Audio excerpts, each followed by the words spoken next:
Alright, so here's my presentation on why Scooby-Doo and the Spooky Swamp is the greatest open world game. I forgot to add the greatest open world game of the 7th generation of consoles. I think some recent titles have definitely uh, become much more fun to play just due to the sheer scope of the games, but this is still definitely a good fun one and better than most open world games, I might add, in the 8th generation. I do have to do a legal disclaimer. This presentation was sponsored by Joe. Don't ask who he is, but that shouldn't affect my opinion all too much. Next slide. The game is a master of horror. And so what I really wanted to get out with this slide was that, that this game kind of, it keeps you on the edge of your seat wondering what's going to happen next.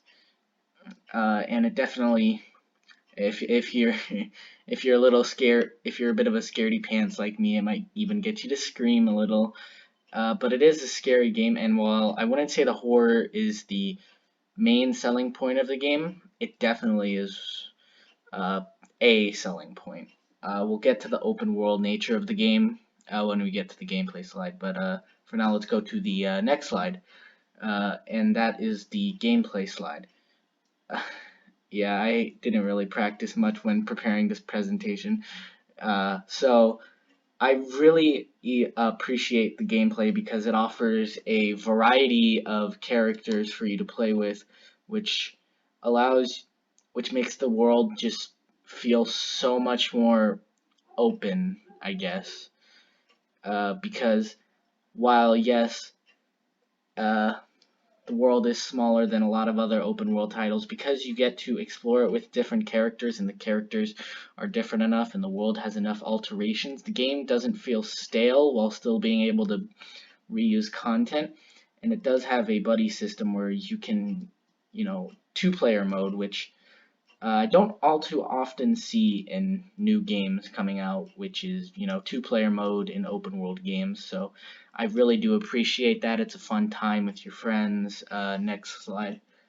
The story is also, very well written. I definitely appreciate the character arcs of the main duo, Shaggy and Scooby, although I can appreciate some of the other side characters such as Daphne and Velma, who definitely contribute their part to the story and also have pretty interesting side quests of their own, if I do have to say so.